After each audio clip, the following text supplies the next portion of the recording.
Gabri Jasmine combo ഇന്നലെ മുതൽ ഇൻഡിവിജ്വലായി game കളിക്കാനുള്ള പ്ലാനിലാണ്. ഒറ്റയ്ക്ക് കളിക്കാൻ അതിയായ ആഗ്രഹം ജാസ്മിനുണ്ട്. പക്ഷേ ഇവിടെ ഇടങ്കോലായി നിൽക്കുന്നത് ഗബ്രിയാണ്. ഗബ്രിക്ക് ജാസ്മിനോട് വിട്ടുപിരിയാനാവാത്ത ഒരു ഇഷ്ടം തോന്നിക്കഴിഞ്ഞു.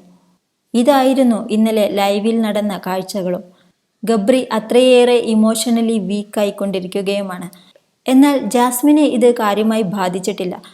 ലാലേട്ടൻ പറഞ്ഞതനുസരിച്ച് തന്നെ ജാസ്മിൻ മറ്റുള്ള കുടുംബാംഗങ്ങളുമായെല്ലാം സഹകരിച്ച് ഗെയിം കളിക്കാനായി മുന്നിട്ടിറങ്ങുമ്പോഴും ഗബ്രിയാണ് പിന്നോക്കം വലിക്കുന്നത്. ഇന്ന് രാവിലെ പവർ ടീം വിളിച്ച മീറ്റിംഗിനിടയിലും ഗബ്രിയെ അസ്വസ്ഥനായി കാണാം. മെന്റലി ഗബ്രി വളരെ നന്നായി ഒറ്റപ്പെട്ടു കഴിഞ്ഞു. എന്നാൽ തനിക്ക് ആദ്യ ആഴ്ചയിലെ പോലെ തന്നെ വളരെ പവർഫുള്ളായി ഗെയിം കളിക്കാൻ തോന്നുന്നുണ്ടെന്ന് ജാസ്മിൻ പറഞ്ഞു മനസ്സിലാക്കുമ്പോഴും ഗബ്രി അതൊന്നും മനസ്സിലാക്കുന്നില്ല. ജാസ്മിനോടല്ലാതെ ഗബ്രിക്ക് മറ്റാരോടും കൂട്ടുകൂടാൻ തോന്നുന്നുമില്ല. എന്തായാലും കൃത്യമായ അകലം പാലിച്ചാണ് ജാസ്മിൻ ബിഗ് ബോസ് ഹൗസിൽ ഇപ്പോൾ കളിക്കുന്നത്.